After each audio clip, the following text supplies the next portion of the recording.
Hello friends, welcome back to Parcham. I am Richa और आज का session is on world geography. Yes, last class में हमने इंडियन ज्योग्राफी का एक इंपॉर्टेंट चैप्टर कंप्लीट किया था, wild life sanctuaries of India, और आज हम वर्ल्ड ज्योग्राफी लेकर के आए हैं। और क्या पढ़ने वाले हैं हम? Physical features of Australia and Oceania. Oceania भी पढ़ेंगे साथ में। फिजिकल फीचर्स सभी कॉन्टिनेंट्स के हम कर चुके हैं, Asia, Africa, north and south America, Europe. अब ऑस्ट्रेलिया करेंगे और एंटार्क्टिका का भी ले आएंगे, बिकॉज थोड़ी बहुत चीज़ें हैं जो वहाँ भी आपको पता होनी चाहिए। और फिर हमारे पूरा जो कॉन्टिनेंट सीरीज है वो खत्म होगी। आप में से बहुत सारे बच्चे क्लाइमेट ऑफ इंडिया की डिमांड कर रहे हो, कुछ ट्रांसपोर्टेशन इन इंडिया, कुछ agriculture and forest in India. So let me tell you, हम पूरी इंडिया एंड वर्ल्ड ज्योग्राफी यहीं इसी चैनल पे कंप्लीट करेंगे। एक एक करके अब चैप्टर्स आपके आने शुरू हो जाएंगे। India and world geography, space, cosmology, earth, सब कुछ हम पढ़ने वाले हैं। Do not worry. सो चलिए आज की क्लास स्टार्ट करते हैं। मेरा जो टाइम टेबल है वो बहुत ही जल्दी आपके साथ कम्युनिटी और चैनल दोनों पे शेयर हो जाएगा, बाकी सोशल हैंडल्स पे भी शेयर हो जाएगा। सो अभी तक एसोसिएटेड नहीं हो तो हो जाएगा। So let us start with physical features of Australia and Oceania.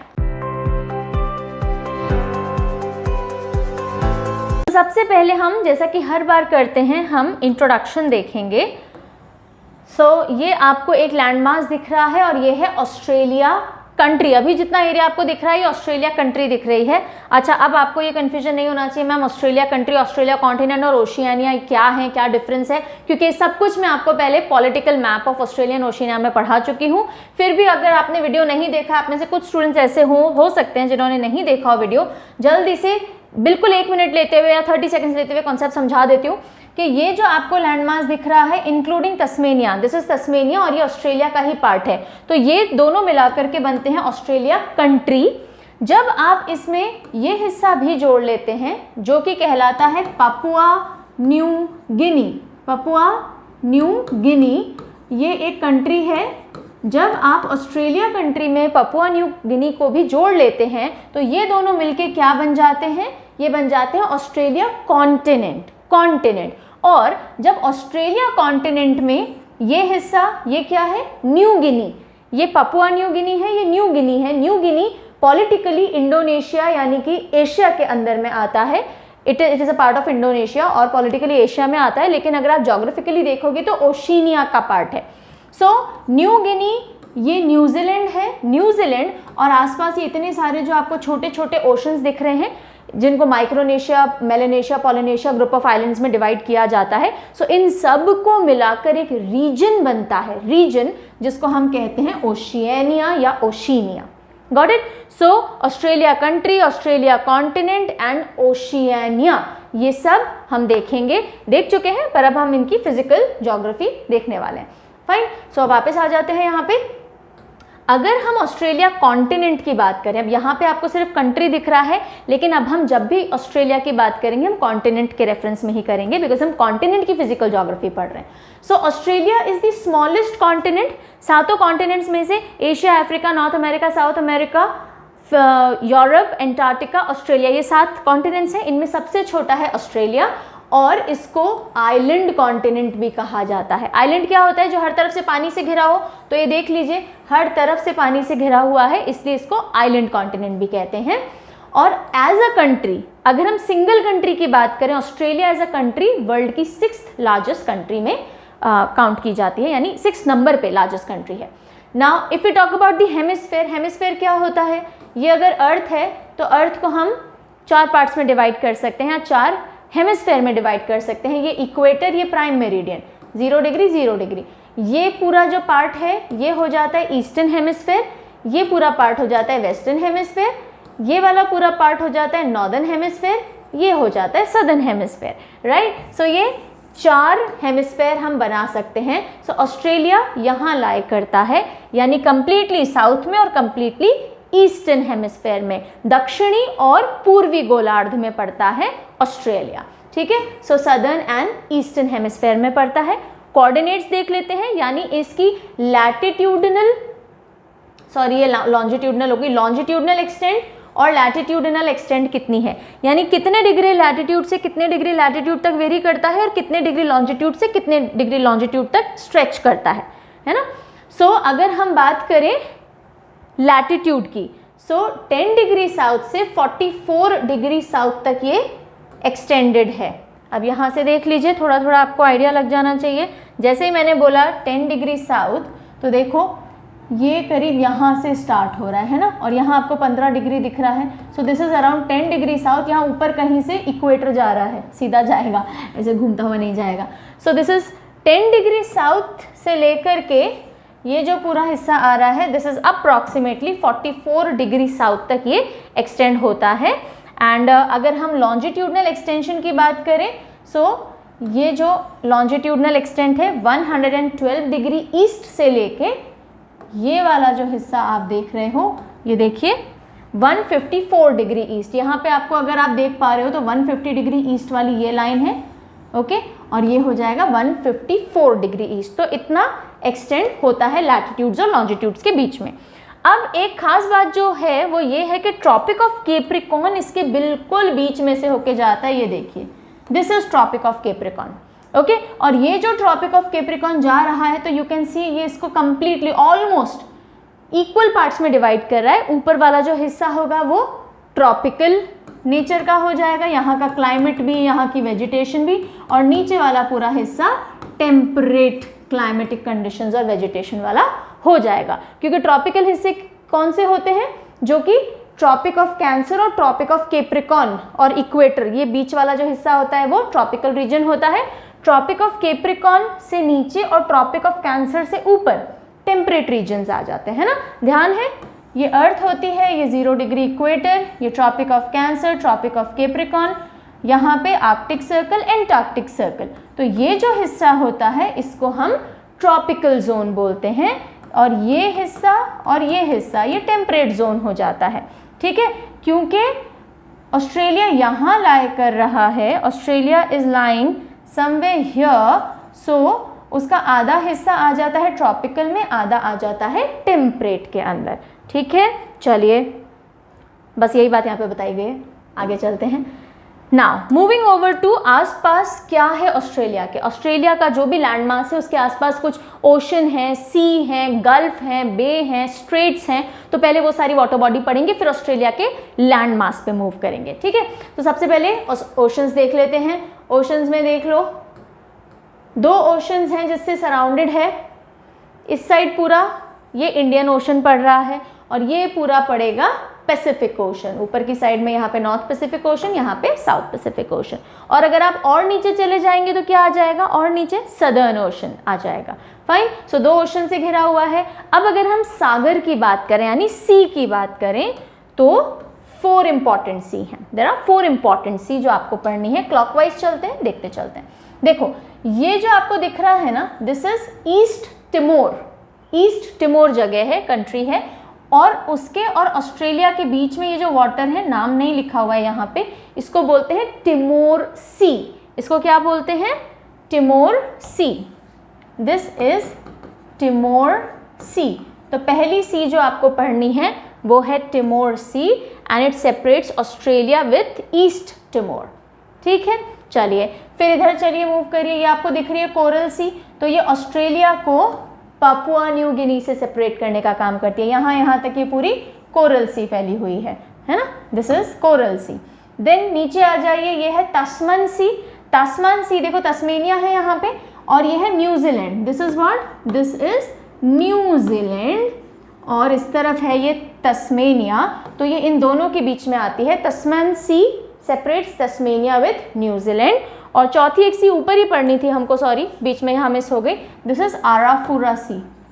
आराफुरा सी ये न्यू गिनी जो कि इंडोनेशिया का पार्ट है, तो इंडोनेशिया को ऑस्ट्रेलिया से सेपरेट कौन सी सी करती है, आराफुरा सी। अब मैंने मैप पे दिखा दिया, जल्दी से यहाँ पढ़ लेते हैं।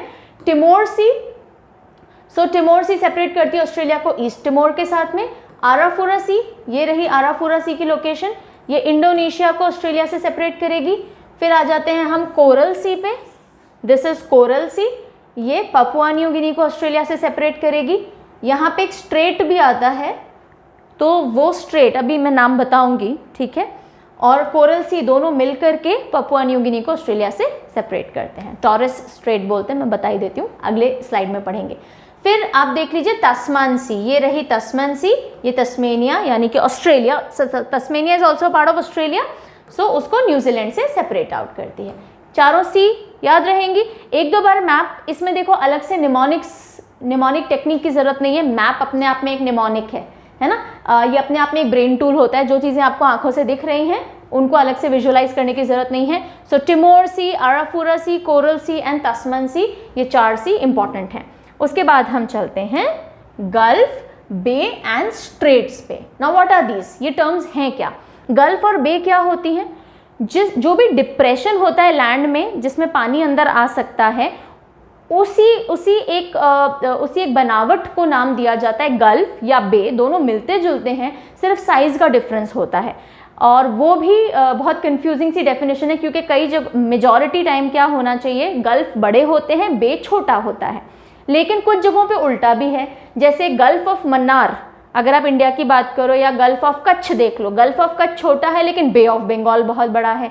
आइडियली क्या होता है, गल्फ और बे ये दोनों ऐसे स्ट्रक्चर्स हैं जो लैंड में कटिंग होती है, कट बोल लीजिए या डिप्रेशन बोल लीजिए, है ना, और उसमें अंदर तक पानी आ रखा हो, तो इस तरह के स्ट्रक्चर को कहा जाता है गल्फ, राइट। ये गल्फ हो गया। अब ये छोटा सा है तो हम इसको बे बोल देते हैं, राइट।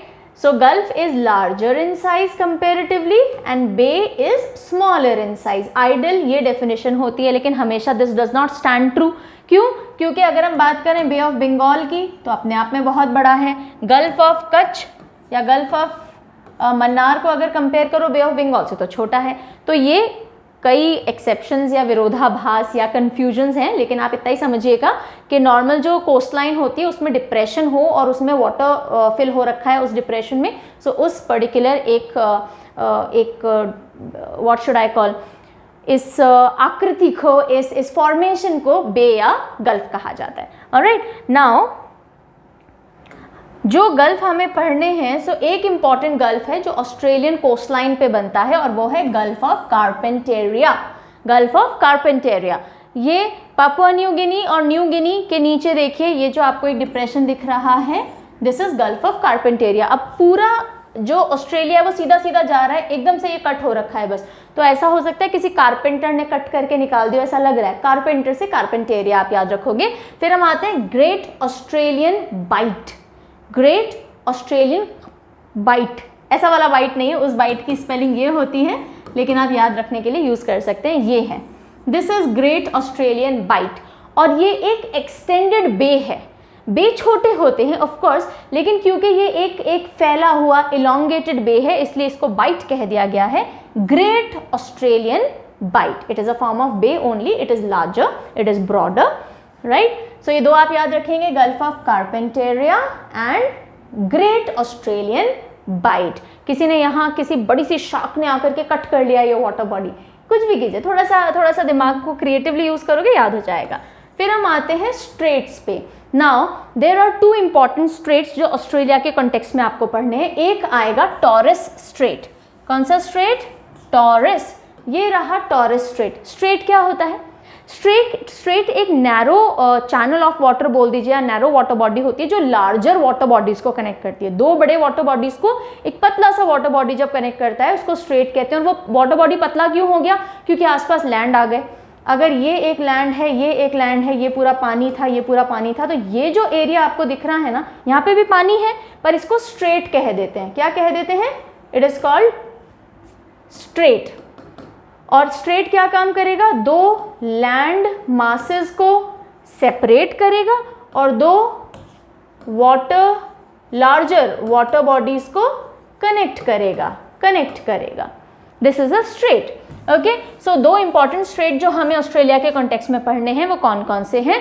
पहला आ जाएगा टॉरस स्ट्रेट। ये कौन सी 2 वाटर बॉडीज को कनेक्ट कर रहा है? इधर हमने कोरल सी पढ़ी थी, इधर हमने आराफुरा सी पढ़ी थी, है ना।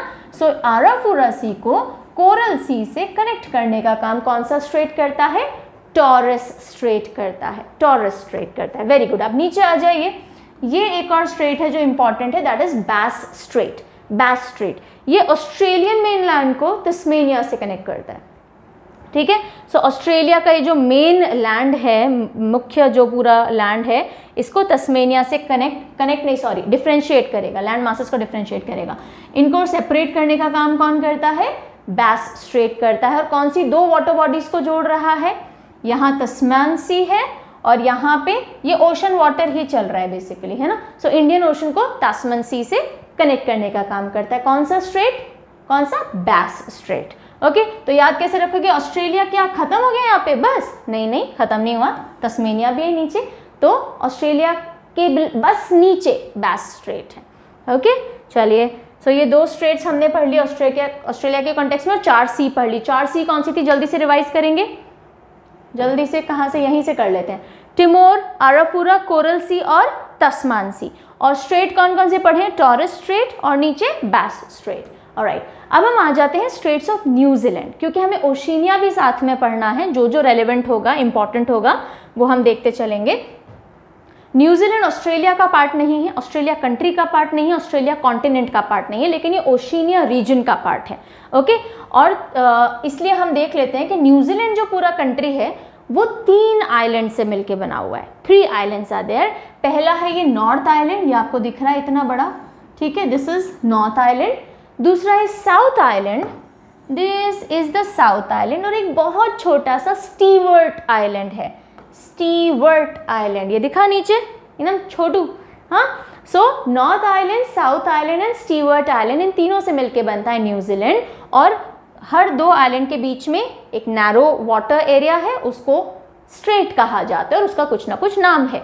तो नॉर्थ आइलैंड और साउथ आइलैंड के बीच में ये जो वाटर आपको दिख रहा है, इसको बोलते हैं कुक स्ट्रेट। क्या बोलते हैं, cook straight. Very good, cook straight. और कुक स्ट्रेट किसको कनेक्ट करेगा, देखो न्यूजीलैंड और ऑस्ट्रेलिया के बीच में तस्मान सी थी और न्यूजीलैंड के उस साइड पैसिफिक ओशन होगा। तो इस सबको रटना नहीं है कि आप अलग से बैठ के याद करो, अच्छा कुक स्ट्रेट तस्मान सी को पैसिफिक ओशन से कनेक्ट करता है। नो, मैप सामने रखो, दिमाग में नक्शा। मैंने क्यों आपको सारे पॉलिटिकल मैप्स याद करवाए, वो सिर्फ और सिर्फ इसलिए करवाएं कि आपके दिमाग में वो सारी पिक्चर्स साइड बाय साइड चलती रहें। जैसे ही आप न्यूजीलैंड पढ़ रहे हो, आपको यहाँ साइड में दिखना चाहिए ऑस्ट्रेलिया और तस्मेनिया, और तस्मेनिया के पास में आपको दिखनी चाहिए तस्मान सी। तस्मान सी और पैसिफिक ओशन को कनेक्ट करेगा कुक स्ट्रेट। ओके, चलिए, अब इधर अगर हम बात करें साउथ आइलैंड और स्टीवर्ट आइलैंड के बीच में ये जो वाटर है, इसको बोलते हैं फॉवक्स स्ट्रेट। फॉवक्स, FOVEAUX, फॉवक्स स्ट्रेट, ठीक है, बस यही है। आगे चलते हैं। अब आसपास का सब कुछ हो गया है ना, ऑस्ट्रेलिया के वाटर बॉडी सारे देख लिया आसपास के, और ओशिनिया के बारे में भी थोड़ा बहुत मैंने फटाफट से बता दिया। अब हम चलेंगे ऑस्ट्रेलिया के अंदर, ऑस्ट्रेलिया कॉन्टिनेंट के या मेनलैंड के अंदर, एज अ कंट्री के अंदर। सो यहाँ पे हम देखें, पॉलिटिकली फटाफट से समझ लो, फिर फिजिकल पे मूव करेंगे। ये भी पहले पढ़ा चुकी हूँ कि अगर हम पॉलिटिकल डिवीजन की बात करें ऑस्ट्रेलिया की, Australia as a country, Australia as a country की अभी हम बात कर रहे हैं, ठीक है। सो Australia as a country, 6 states हैं इसके, इंडिपेंडेंट स्टेट्स। जैसे कि यूनाइटेड स्टेट्स ऑफ अमेरिका में अलग और कोई कंट्रीज नहीं है ना, यूएसए पूरी एक कंट्री है और अंदर उसके बहुत सारे स्टेट्स हैं। इसी तरह से ऑस्ट्रेलिया एक कंट्री है और अंदर उसमें कितने इंडिपेंडेंट स्टेट्स हैं, 6 स्टेट्स हैं उसके अंदर। कौन कौन से हैं, western Australia, Southern Australia. Okay, ये इंडिपेंडेंट स्टेट नहीं है, ये टेरिटरी है, नॉर्दर्न टेरिटरी, इसको क्या बोलते हैं, नॉर्दर्न टेरिटरी। फिर इंडिपेंडेंट स्टेट में देख लीजिए और कौन कौन आता है, Western Australia, Southern Australia, Queensland, New South Wales, Victoria and Tasmania. ये 6 आते हैं आपके पॉलिटिकल डिविजन्स, जिनको हम बोलते हैं स्टेट्स, इंडिपेंडेंट स्टेट्स। कौन से हो गए, Western Australia, Southern Australia, very good, Queensland, New South Wales, Victoria, Tasmania, शाबाश। तो अब हम चलते हैं फिजिकल डिविजन्स की ओर। बहुत सिंपल और इंटरेस्टिंग सा है ऑस्ट्रेलिया, कुछ भी नहीं है इसमें। 3 मेजर फिजिकल डिविजन्स हैं। वेस्टर्न साइड में प्लेट्यूज हैं, सेंट्रल साइड में लोलैंड्स हैं और ईस्टर्न साइड में अपलैंड्स बोल लीजिए या फिर माउंटेनियस एरिया बोल लीजिए या हाईलैंड्स बोल लीजिए, ठीक है। सो वेस्टर्न, देखो 2/3 जो ऑस्ट्रेलिया है वो वेस्टर्न प्लेट्यू रीजन में आता है। यहाँ पे मेजॉरिटी तो क्या बोलते हैं, जो घिस जाते हैं उसको, इरोडेड प्लेट्यू है मेजॉरिटी एरिया में। और सेंट्रल ये लोलैंड्स हैं जहाँ पे अधिकतर नदियाँ आपको देखने को मिलेंगी, ग्रासलैंड्स देखने को मिलेंगे, और ईस्टर्न हाईलैंड है जहाँ पे पहाड़ियाँ देखने को मिलेंगी। कॉर्डिलेरास, जैसे जब हमने अमेरिकाज पढ़े थे तो हमने रॉकीज और एंडीज पढ़ी थी, कॉर्डिलेरास यानी चेन ऑफ माउंटेन्स, इसी तरह से eastern highlands are chain of mountains. Fine, तो चलिए एक एक करके देख लेते हैं फटाफट से। ईस्टर्न हाईलैंड से शुरू कर लेते हैं, पहले समझ लो फिर पढ़ लेंगे, कुछ नहीं है इसमें। ये जो ईस्टर्न हाईलैंड्स हैं इनको ग्रेट डिवाइडिंग रिज भी कहा जाता है। क्या कहा जाता है? Great dividing range, great dividing range, या फिर ईस्ट ऑस्ट्रेलियन कॉर्डिलेरा। कॉर्डिलेरा क्या होता है? कॉर्डिलेरा एक होती है माउंटेन रेंज यानी कि कंटिन्यूस माउंटेन्स, कॉर्डिलेराज होती है कि कंटिन्यूस माउंटेन्स नहीं है, अलग अलग छोटी छोटी रेंजेस मिलके पूरी एक श्रृंखला बनी हुई है, उसको कॉर्डिलेरा बोलते हैं। रॉकीज भी इसी तरह से बने हुए हैं, एंडीज भी इसी तरह से बने हुए हैं, और ग्रेट डिवाइडिंग रेंज जो है ये भी इसी तरह से कॉर्डिलेरा के तौर पे बनी हुई है। So this is the great dividing range, और ये यहाँ तक ऑलमोस्ट एक्सटेंड होती है और फिर नीचे तस्मेनिया में भी जाती है, ठीक है। और जो हाईएस्ट पीक है ऑस्ट्रेलिया की वो भी यहीं पे एग्जिस्ट करती है। ये पढ़ लेते हैं अब जल्दी से। जो ईस्टर्न हाईलैंड्स है उनको ग्रेट डिवाइडिंग रेंज भी बोलते हैं, and it does not consist of a single mountain range, यानी एक ही पर्वत श्रृंखला नहीं है, complex of mountain, plateau and upland areas है। बहुत ऊंची ऊंची पहाड़ियाँ सारी नहीं हैं, कुछ थोड़ी ऊंची हैं, कुछ थोड़े कम ऊंचे हैं, तो प्लेट्यूइश थोड़ी फील है, कुछ में अपलैंड्स हैं, इन सबको मिलके कॉर्डिलेरा बनाते हैं, यानी कि थोड़े रुक रुक के non continuous sort of ranges हैं। They run parallel to east coast. अब देखो ये रही ईस्ट कोस्ट और इसके ऑलमोस्ट बिल्कुल पैरेलल चल रही है। ये कहाँ से शुरू होती है? ये देखो, ये जो है इसको बोलते हैं केप यॉर्क पेनिनसुला। ये जो आपको दिख रहा है पेनिनसुला क्या होता है? जो तीन तरफ से पानी से घिरा हुआ हो, जैसे इंडिया के केस में है ना, इधर पूरे तरफ पानी और ये तो हम सदर्न पेनिनसुला बोलते हैं। इसी तरह से ये पेनिनसुला है बिकॉज इस तीनों तरफ पानी है। और ये कौन सा पेनिनसुला है? Cap York peninsula. Cap York peninsula से शुरू होती है और नीचे ये पूरा विक्टोरिया है ना, विक्टोरिया तक आती है और फिर बियॉन्ड चली जाती है तस्मेनिया में। बस यही चीज़ यहाँ पे लिखी हुई है, बियॉन्ड द बास स्ट्रेट इनटू तस्मेनिया। ओके, आगे चलते हैं। अब कौन कौन सी इंपॉर्टेंट माउंटेन रेंजेस आती हैं ईस्टर्न हाईलैंड में वो हम देखेंगे। सबसे पहले देखो, ये तो ग्रेट डिवाइडिंग रेंज हमने देख ही ली, ये तो है ही। उसके अलावा यहाँ पे आती है ब्लू माउंटेन्स। कौन सी माउंटेन? Blue mountain. और ब्लू माउंटेन के बाद में आ जाती है Australian Alps.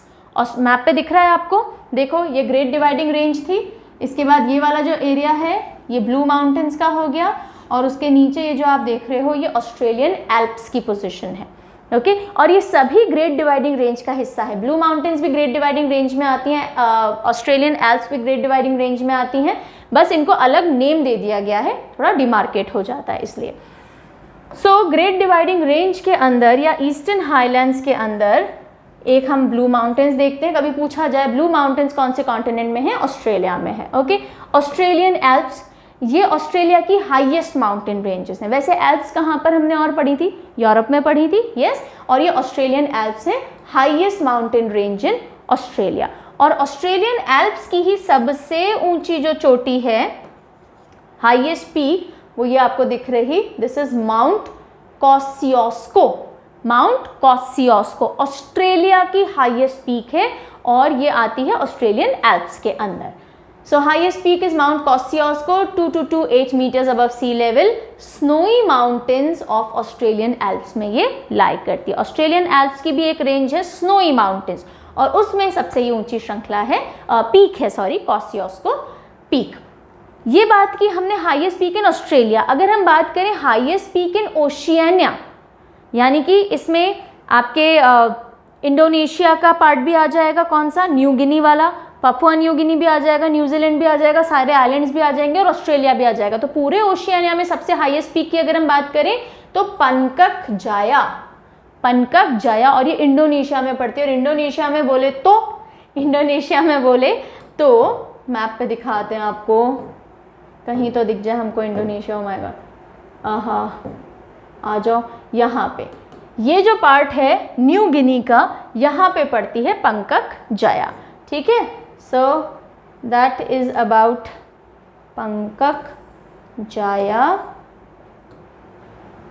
Alright alright alright, then ये समझ में आ गया। सो अगर आपसे पूछा जाए highest mountain peak in Australia तो आप क्या बोलेंगे? माउंट कॉसियोस्को। और अगर आपसे हाईएस्ट पीक इन ओशियानिया पूछा जाएगा तो आप क्या बोलेंगे? पंकक जाया, जो कि इंडोनेशिया में है। इंडोनेशिया में भी कहाँ पर है? तो पपुआ नहीं, न्यू गिनी में है। हम so sorry, Papua New Guinea तो ये वाला पार्ट हो जाता है ना, यहाँ पर है, न्यू गिनी में है। सो इन न्यू गिनी इंडोनेशिया 4884 मीटर, देखो ये 4884 है, ये 2228 मीटर्स है। Highest peak island on, highest peak of an island on earth, यानी कि धरती पे जितने भी आइलैंड्स हैं उन पे अगर कोई पहाड़ की चोटी है सबसे ऊंची तो पंकक जाया है। और ये कहाँ पर है? न्यू गिनी के अंदर है, इंडोनेशिया में। चलिए अब हम आ जाते हैं फर्दर बातें देखने के लिए। जो वेस्टर्न प्लेट्यू है ये पूरे ऑस्ट्रेलिया का करीब 2/3 हिस्सा कवर करता है। मैंने आपको पहले भी कहा, ये देखो आधे 2/3 हिस्सा है ऑलमोस्ट, है ना, आधे से भी ज़्यादा। 1/2, 2/3, कौन सा ज़्यादा होता है? 2/3 इज मोर, ठीक है। सो 2/3 हिस्सा कवर करता है, यानी आधे से भी ज़्यादा हिस्सा पूरे ऑस्ट्रेलिया का वेस्टर्न प्लेट्यू ने कवर किया हुआ है। और कौन कौन से एरियाज इसमें आ जाएंगे? इसमें आ जाएगा, देखो जो हमने स्टेट्स पढ़े थे तो वेस्टर्न ऑस्ट्रेलिया, सदर्न ऑस्ट्रेलिया और जो ये टेरिटरी थी नॉर्दर्न टेरिटरी, इन तीनों में ये ज़्यादातर फैला हुआ है western plateau region. Okay, then इसका जो एवरेज एलिवेशन है 360 मीटर अबव सी लेवल है, बहुत ज़्यादा ऊंचा भी नहीं है एंड बिल्कुल फ्लैट भी नहीं ऑफ कोर्स। और जो इसका रॉक्स हैं वो बहुत ओल्ड रॉक स्टाइल है, जैसे कि हमारा डेक्कन पेनिनसुला है ओल्ड रॉक सिस्टम से बना हुआ है, कंपैरेटिवली स्टेबल रॉक सिस्टम है, उसी तरह का ये है। और बहुत रिच है मिनरल्स में। कौन कौन से मिनरल्स यहाँ पे पाए जाते हैं? आयरन और यूरेनियम, कॉपर जैसे मिनरल्स यहाँ पे अच्छी क्वांटिटी में या अच्छी खासी तादाद में पाए जाते हैं। फिर हम आ जाते हैं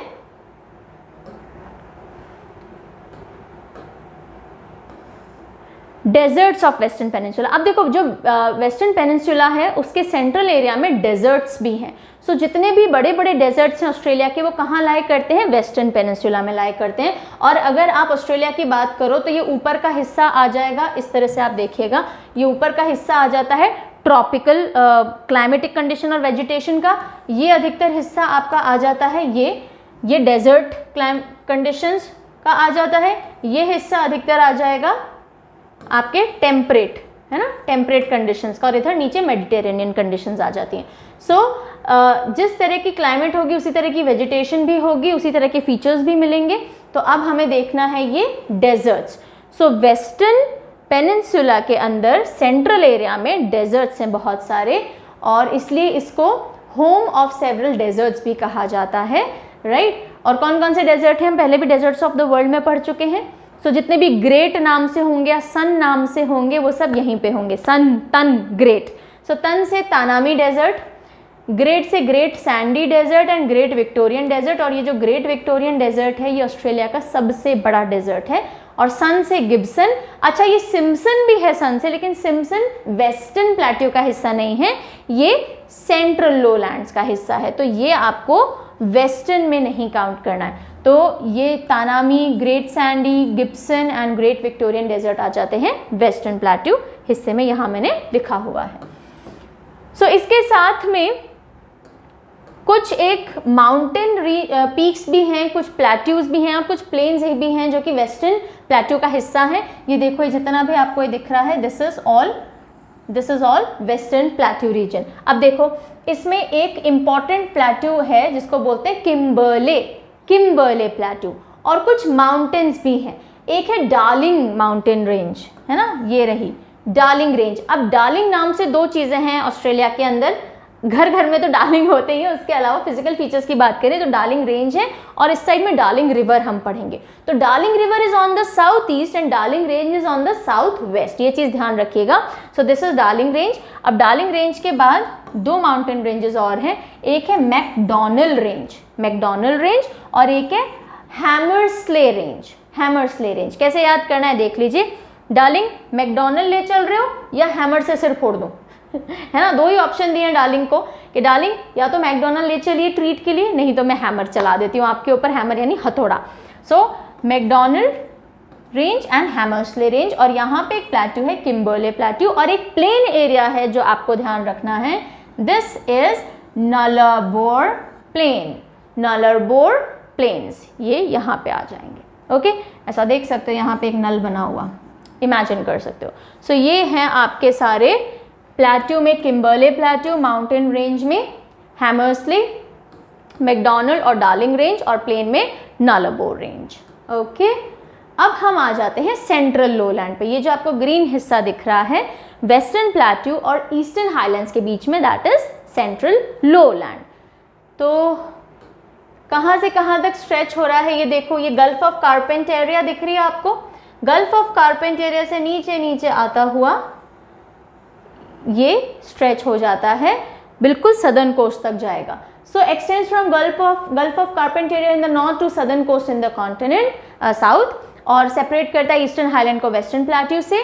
और इस एरिया में क्योंकि लो लाइंग है तो बेसिन्स होंगे, तो यहाँ पे कुछ एक इंपॉर्टेंट लेक्स हैं, रिवर्स यहाँ आपको मिलेंगी, उसके अलावा क्योंकि रिवर्स हैं वाटरफॉल्स मिलेंगे, ठीक है। So basin, low lying land, lakes, old lake beds, ये सब हैं, और एवरेज जो हाइट है वो 153 meter above the sea level यहाँ पे है। अब हम देख लेते हैं कौन कौन से इंपॉर्टेंट फिजिकल फीचर हमें इस एरिया में देखने को मिलते हैं, है ना। ये वाला एरिया है बेसिकली, ये बस आप यहाँ की माउंटेन्स थोड़ी छोड़ दीजिए, उसके अलावा ये जितना भी है ये हो जाता है। So central lowlands are dry. अच्छा, ये बहुत ज़्यादा बारिश वगैरह नहीं होती है यहाँ पे, बिकॉज इस साइड में डिवाइडिंग रेंज आ गई, इस साइड में भी प्लेट्यू रीजन आ गया, तो ये कंपेरेटिवली ड्राई हैं। और यहाँ पे थोड़ा आपको ग्रासलैंड देखने को मिल जाता है क्योंकि यहाँ से नदियाँ बहुत सारी जाती हैं। यहीं पे आपके लिए पहला सवाल आ जाता है, अभी तक आज मैंने क्वेश्चन ही नहीं पूछा, चलिए बताइए, टेम्परेट ग्रासलैंड्स ऑफ ऑस्ट्रेलिया क्या कहलाते हैं? ऑस्ट्रेलिया में टेम्परेट ग्रासलैंड्स को क्या कहा जाता है? ये आपके लिए है पहला क्वेश्चन, जल्दी से कमेंट करके बताइए। चलिए, सो आगे बढ़ते हैं फटाफट से। फिजिकल फीचर जो इंपॉर्टेंट है, एक तो हमको डेजर्ट देखना है, सारे डेजर्ट बाकी आ गए थे वेस्टर्न प्लेट्यू में, ये एक आएगा सिम्पसन डेजर्ट, ये सिम्पसन डेजर्ट जो कि सेंट्रल लोलैंड में पड़ता है, और ये फेमस है अपने रेड सैंड ड्यून्स और सॉल्ट पैन्स के लिए। सॉल्ट पैन क्या होते हैं? सॉल्ट पैन ऐसे पानी जो जब इवेपोरेशन बहुत ज़्यादा होता है तो नमक, पानी का नमक बिछ जाता है, कुछ ना कुछ डिज़ाइंस बनती है, उनको सॉल्ट पैन या सॉल्ट फ्लैट कहा जाता है। So they are known for that. उसके अलावा इसी एरिया में एक बहुत बड़ा रिवर सिस्टम बहता है जिसपे ऑस्ट्रेलिया की इकोनॉमी, उसके physical features, relief features, wild life, बहुत कुछ निर्भर करता है, और वो है मरे डार्लिंग रिवर बेसिन या रिवर सिस्टम। ओके, सो मरे डार्लिंग रिवर सिस्टम, यहाँ देखिए ये जो आप रिवर देख रहे हो, दिस इज मरे रिवर, और यहाँ इसको आकर के ज्वाइन कर रही है डार्लिंग रिवर, और ये दोनों इंपॉर्टेंट, मोस्ट इंपॉर्टेंट रिवर्स हैं। मरे रिवर सबसे लंबी रिवर है ऑस्ट्रेलिया की, और फिर डार्लिंग रिवर आती है, और फिर इनकी बहुत सारी ट्रिब्यूटरीज मिलकर के यहाँ पे पूरा जाल बनाते हैं रिवर्स का। Okay, and then lake Eyre, lake Eyre, ये जो आपको दिख रहे हैं, this is lake Eyre, this is the largest lake and this is saline lake, right? So this is the largest lake in Australia, Lake Eyre, Murray Darling River Basin।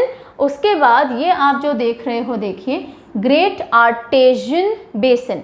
Great Artesian basin क्या है अभी मैं बताऊंगी। Underground water का system है basically, यहाँ पे underground water बहुत अच्छे से होता है। क्या है अभी अच्छे से देखेंगे, बीच बीच में नहीं फ्लो को तोड़ते हैं। सो 4 इंपॉर्टेंट रिलीफ फीचर्स हमको देखने थे, एक तो Simpson Desert, Great Artesian Basin, then Murray Darling river basin, और ये लेक एयर बेसिन। एक एक करके फटाफट चलते हैं। ग्रेट आर्टेजियन बेसिन, GAB क्या है वो समझ लीजिए। जब कभी भी दो इम्परमियस यानी कि ऐसे रॉक्स के बीच में पानी इकट्ठा हो जाता है कि वापस ऊपर नीचे नहीं निकल सकता, यानी कि यहाँ पे हम ड्रॉ कर देते हैं, ये एक रॉक की लेयर है और एकदम नॉन पोरस रॉक, यानी पानी अंदर नहीं जा सकता फर्दर या बाहर नहीं आ सकता फर्दर। 2 रॉक लेयर के बीच में जब पानी आ जाता है, इकट्ठा हो जाता है, तो उसको क्या कहा जाता है? उसको कहा जाता है एक्विफर। क्या कहते हैं उसको, एक्विफर। ये पानी यहाँ पे लॉक हो गया, okay, this water is lock. अब आप जब यहाँ पे एक कुआं खोदोगे तो ये पानी ऑटोमेटिकली ऊपर आ जाएगा, बिकॉज ये पॉजिटिव प्रेशर के साथ अंदर अटका हुआ है, राइट। तो इस तरह के एक जो पूरा एक फिनोमिनन की वजह से पानी अंडरग्राउंड वाटर स्टोर रहता है उसको बोलते हैं एक्विफर, और जब भी आप इसमें कुआं खोदोगे उसको बोलते हैं एक्विफर वेल, ओके। सो ये जो ग्रेट आर्टेजियन बेसिन है ये भी एक तरह का एक्विफर है, और ये क्वींसलैंड और न्यू साउथ वेल्स के एरियाज में फैला हुआ है। देखो ये पूरा एरिया क्वींसलैंड और ये न्यू साउथ वेल्स, और यहीं पे आपको ग्रेट आर्टेजियन बेसिन भी देखने को मिल रहा है। ये रहा ये वाला एरिया, ओके। तो क्या होता है कि इस एरिया में बारिश के टाइम पे बहुत सारा पानी ग्राउंड वाटर में चला जाता है, और क्योंकि लेयर ऑफ इम्परमियस रॉक्स है साइड से, जहाँ पे ऐसे रॉक्स नहीं है वहाँ से पानी अंदर जाएगा और एक ट्यूब फॉर्म में पानी इकट्ठा हो जाता है, और उसको बोलते हैं ग्रेट आर्टेजियन बेसिन। आप पिक्चर देख लीजिए फटाफट से, ये देखिए, ओके, ये देखिए, ये आप देख सकते होंगे, this is one layer of rock, this is another layer of rock. अब यहाँ पे क्योंकि कोई रॉक नहीं था तो पानी अंदर अंदर आ गया, यहाँ पे रॉक नहीं था पानी अंदर अंदर आ गया, बारिश हुई, स्नो मेल्ट हुई, सरफेस रन ऑफ हुआ, किसी भी वजह से पानी अंदर आ गया और अब ये लॉक हो गया, नीचे भी नहीं जा सकता बिकॉज ये इम्परमियस रॉक है, ऊपर तो जा ही नहीं सकता बिकॉज ये भी इम्परमियस रॉक है। तो अब जब कभी भी आप एक वेल खोदोगे तो पानी ऑटोमेटिकली बिना किसी मोटर मशीन के अपने आप ऊपर आने लग जाएगा because of positive pressure, right. तो इस पूरे सिस्टम को जो कि नेचुरल फिनोमिनन है इसको कहते हैं ग्रेट आर्टेजियन बेसिन, और ये ऑस्ट्रेलिया में जो सेंट्रल एरिया है, सेंट्रल लोलैंड है, वहाँ पे काफ़ी मात्रा में है, और इसी पे बहुत सारी लाइफस्टाइल डिपेंडेंट है, हाउस होल्ड चोर्स इस पे डिपेंडेंट है, जितनी लाइफ स्टॉक है, एग्रीकल्चर जो भी कुछ होता है सब इस पे डिपेंडेंट है, okay. So mainly located in state of Queensland and New South Wales. World's largest artesian basin है ये, दुनिया का सबसे बड़ा आर्टेजियन बेसिन कहाँ पर है, ऑस्ट्रेलिया के अंदर है, और ये एक आर्टेजियन एक्विफर है। एक्विफर मैंने आपको समझा दिया, जो पानी जिसमें ट्रैप हो जाता है, ऊपर नीचे इम्परमेबल रॉक होते हैं और सॉसर लाइक फॉर्मेशन होती है, देखो सॉसर जैसी फॉर्मेशन होती है, ओके। जिसमें चाय पीते हैं कई बार उसको सॉसर बोलते हैं। सो ये पॉजिटिव प्रेशर में होता है, जैसे आप वेल डिग करोगे पानी ऊपर आ जाएगा, और ये बहुत सारे इंपॉर्टेंट काम में आता है ये ग्राउंड वाटर। फिर जो दूसरा सिस्टम हमने देखा था Murray Darling river system, Murray Darling river system. So ये जो मरे रिवर आप देख रहे हो, this is the longest river of Australia, और ये जो डार्लिंग रिवर है, ये डार्लिंग रिवर ये इसकी ट्रिब्यूटरी है। ये एक अलग इंडिपेंडेंट रिवर भी अपने आप में बड़ी रिवर है, लेकिन आकर के इसी में जुड़ती है और मरे रिवर बन के आगे जाती है, तो ये ट्रिब्यूटरी हो गई, सहायक नदी हो गई। नाउ इन्हीं की फर्दर बहुत सी और ट्रिब्यूटरीज हैं, जैसे कि आप ये देख सकते हो, ये वाली रिवर मुरुम्बजी रिवर, ये अगेन मरे रिवर की सहायक नदी है। फिर अभी हम और रिवर्स देखेंगे, तो अभी ये ट्रिब्यूटरीज रहने दीजिए, नेक्स्ट स्लाइड में देखते हैं। सो ये जो दो रिवर्स हैं आप ध्यान रखेंगे, मरे रिवर एंड डार्लिंग रिवर कहाँ है, ऑस्ट्रेलिया में है। कहाँ पे लाई करते हैं, सेंट्रल लोलैंड में लाई करते हैं। और जो डार्लिंग रिवर है वो सदर्न क्वींसलैंड से शुरू होती है, कलगोआ एंड बारवन रिवर्स, ये जो दो रिवर्स आ रही हैं ये जब मिलती हैं यहाँ से फिर डार्लिंग रिवर चालू होती है, और ये मरे को मिलती है साउथ वेल्स और विक्टोरिया के किनारे पे, यहाँ पे, ओके। यहाँ से ये चालू हो रही है और यहाँ पे मरे में मिलती है। मरे is the longest in Australia, और ऑस्ट्रेलियन एल्प्स से इसकी शुरुआत होती है। यहाँ पे देखो इस जगह पे आते आते ऑस्ट्रेलियन एल्प्स पहाड़ हैं, राइट। यहाँ पे ब्लू माउंटेन्स थे, यहाँ पे ऑस्ट्रेलियन एल्प्स, और यहाँ से मरे रिवर निकलती है। फिर हम आ जाते हैं लेक एयर पे, लेक एयर जो कि सबसे लार्जेस्ट लेक है ऑस्ट्रेलिया की। इसी लेक के अंदर ऑस्ट्रेलिया का सबसे लोएस्ट पॉइंट भी है, और वो है करीब 15 meter below the sea level, यानी -15 मीटर पे लाई करता है। और इस लेक को ऑफिशियली कहा जाता है काटी ठंडा, उसकी वहाँ की वर्नाक्युलर लोकल लैंग्वेज में इसका नाम दिया गया है काटी ठंडा। तो आप ऐसे बोल सकते हो काफ़ी ठंडा, बहुत ठंडी है ये। एयर से मिलता जुलता नाम है ना, स्पेलिंग से EYRE है, लेकिन प्रोनाउंसिएशन में एयर बोलते हैं, तो काटी ठंडा याद रखिएगा। और इस लेक को नाम दिया गया था एडवर्ड जॉन एयर, जिन्होंने सबसे पहले इसको देखा था 1840 में। और ये अपने सॉल्ट पैन या सॉल्ट फैंस के लिए जानी जाती है। देखिए जितना भी वाइट एरिया आपको दिख रहा है ना, ये वाइट, ये सब नमक जमा हुआ है, बहुत ही खारा पानी है यहाँ का, और वो नमक जम जाता है और उसको बोलते हैं सॉल्ट पैन या सॉल्ट फ्लैट्स। ओके, चलिए, सो लेक एयर आपको याद रहेगा, ये भी ऑस्ट्रेलिया के अंदर है। फिर अदर इम्पॉर्टेंट रिवर्स जो हैं फटाफट से इनको देख लेते हैं। ये देखिए जितनी भी इम्पॉर्टेंट रिवर है ना वो ये मरे और डार्लिंग रिवर सिस्टम के आसपास वाली ही हैं, उन्हीं की ट्रिब्यूटरीज हैं मेजरली। और एक आपको ये कूपर, लेक कूपर यहाँ पढ़नी है जो कि लेक एयर से एसोसिएटेड है। मुरुम्बिजी रिवर आप देख लीजिए, इसको मैं थोड़ा बड़ा कर लेती हूँ so that you can see it properly. ये देखिए ये आ रही थी मरे river.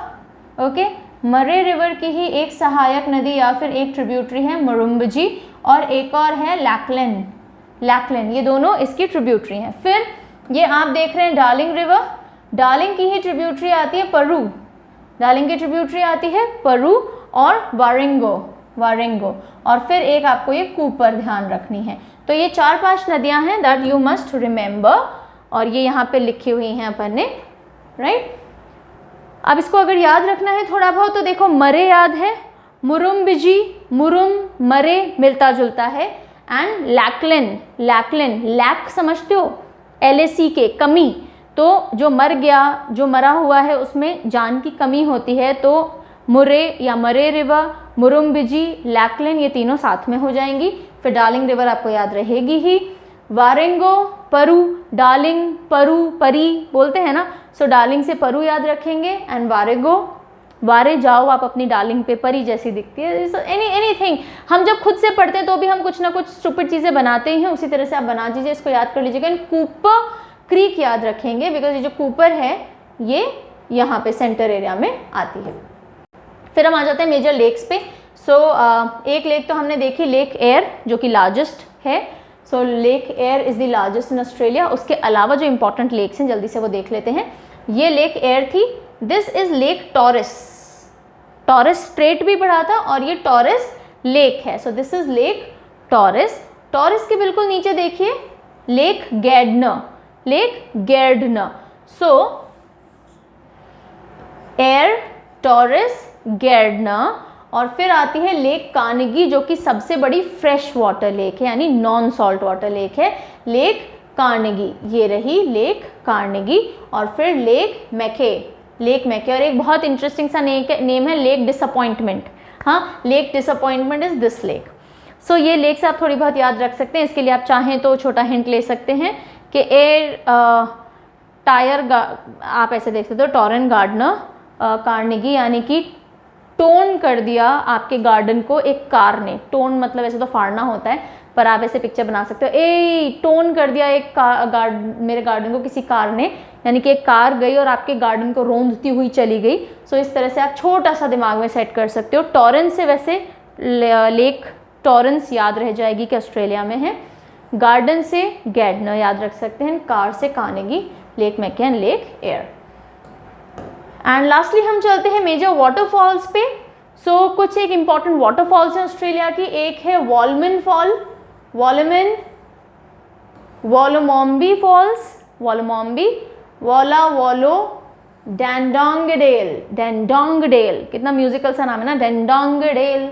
Then Ellenborough and Jim Falls, वॉला वॉलो, डैंडो, एलन, जिम, वॉला वॉलो, डैंडो, जिम, एलन, जिम। ठीक है, वॉला वॉलो, डैंडो, एलन, जिम। तो आप चाहो तो इसका अपना खुद का एक सॉन्ग बना सकते हो, वॉला वॉलो, डैंडो, एलन, जिम फॉल्स, वॉला वॉलो, डैंडो, एलन, जिम फॉल्स। ऐसे आप 2-3 बार बोलोगे तो मुंह पे चढ़ जाएगा, वॉला वॉलो, डैंडो, एलन, जिम फॉल्स। तो ये सारे वाटरफॉल्स हैं, कहाँ के, ऑस्ट्रेलिया के। कौन सा कहाँ पे वो लिखा हुआ है ऐसे इतना इंपॉर्टेंट नहीं है, कोई पूछेगा नहीं, स्टिल आप देख लीजिए। वॉल्मन फॉल्स क्वींसलैंड में है, क्वींसलैंड का लोकेशन दिमाग में आ रहा है। वॉलोमॉम्बी फॉल्स है न्यू साउथ वेल्स में। डैंडोंगडेल फॉल्स है विक्टोरिया में। तो ये 3 तो सीधे हो गए। फिर एलनबोरो, फिर न्यू साउथ वेल्स में, और जिम है बस नॉर्दर्न टेरिटरी में। बाकी सब इसी साइड में है नीचे, बिकॉज रिवर्स भी सारी यहीं पे। और नॉर्दर्न टेरिटरी में बस जिम फॉल्स है, बाकी सारे आपको या तो मिलेंगे क्वींसलैंड में, नहीं तो आपको मिल जाएंगे न्यू साउथ वेल्स में, नहीं तो विक्टोरिया के अंदर। ओके, एंड विथ दिस हम आ जाते हैं आखिरी चीज़ पे, और जो कि है ग्रेट बैरियर रीफ। अगर आपने ऑस्ट्रेलिया को देखा है ध्यान से, तो यहाँ पे कोरल ये लिखा हुआ है, वैसे ग्रेट बैरियर रीफ है ना, यहाँ पे मूंगे की चट्टानें हैं। जब मैंने पैसिफिक ओशन पढ़ाया था तो भी मैंने आपको बताया था कि सबसे बड़ी मूंगे की चट्टान यानी कि सबसे बड़े पॉलिप्स से बनाए हुए स्ट्रक्चर जिनको कि कोरल रीफ कहा जाता है वो है ग्रेट बैरियर रीफ, और ये स्पेस से भी दिखता है। और इसके लिए ऑस्ट्रेलिया जाना जाता है। ऑफ कोस्ट क्वींसलैंड की कोस्ट के थोड़ा आगे कोरल सी के वहाँ पड़ते हैं ग्रेट बैरियर रीफ, और ये क्या है, मूंगे की चट्टानें। मूंगे या फिर कोरल पॉलिप्स जो होते हैं वो लिविंग ऑर्गेनिज्म होते हैं, और वो अपने calcareous calcium deposits and other deposit से चट्टानें बनाते चलते हैं जिनमें और लाइफ पनपती है, right. So world's largest coral reef system compose and build by millions of tiny organism जिनको कोरल पॉलिप्स कहा जाता है। वर्ल्ड की सबसे बड़ी सिंगल स्ट्रक्चर किसी लिविंग ऑर्गेनिज्म ने कुछ बनाया है तो वो कोरल रीफ्स हैं, ओके। और कोरल सी में लोकेटेड है off the coast of Queensland. Off the coast मतलब कोस्ट से थोड़ा दूर अंदर, एंड टॉरस स्ट्रेट से लेके फ्रेजर आइलैंड तक स्ट्रेच करती है। ये टॉरस स्ट्रेट ये वाला हिस्सा है, यहाँ से लेके और फ्रेजर आइलैंड तक, ये रहा फ्रेजर आइलैंड, यहाँ तक ये पूरी चट्टानें स्ट्रेच करती हैं। बहुत सारी animal, plant species, marine species यहाँ पे रहती हैं। एंड 2900 इंडिविजुअल रीफ्स हैं, 900 आइलैंड्स हैं जो कि 2300 किलोमीटर तक फैला हुआ है, ओके। एंड साइंटिस्ट को ऐसा कहा जाता है, साइंटिस्ट बोलते हैं कि ये 18 मिलियन ईयर्स से भी एग्जिस्टेंस में है और ये आउटर स्पेस से देखा जा सकता है, ओके। सो ये था अबाउट ग्रेट बैरियर रीफ, और ये था अबाउट ऑस्ट्रेलिया एंड ओशिनिया के रिलीफ फीचर्स। जितने भी इंपॉर्टेंट फिजिकल फीचर्स थे उसके बारे में हमने आपको बता दिया। और यहाँ पे जो लिखा है, you are far more capable than what you think or than you think, यानी कि आप खुद पे जितना भरोसा नहीं करते या करते हैं उससे भी कई ज़्यादा आपका केपेबल हैं, आप बहुत कुछ कर सकते हैं। सिर्फ करना क्या है, सीखते चलिए, राइट। अपनी लर्निंग को स्ट्रेच करते चलिए, आपकी कैपेबिलिटीज़ अपने आप स्ट्रेच होती जाएंगी। इसलिए learning must never stop. Job मिल जाए उसके बाद भी ज़रूर कुछ ना कुछ सीखते चलिएगा, तभी आपकी कैपेबिलिटी शाइन करेंगी। और अगर पीडीएफ चाहिए तो परचमक्लासेस.in पे अवेलेबल है, और अगर पूरा एनुअल सब्सक्रिप्शन चाहिए तो परचम ऐप के ऊपर अवेलेबल है। और आपने स्क्रीनशॉट लेने हो तो ले लिए होंगे, नहीं तो वापस ले लीजिएगा।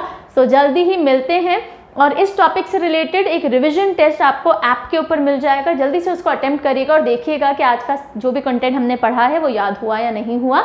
और मिलते हैं फटाफट। Take very good care of yourself until then.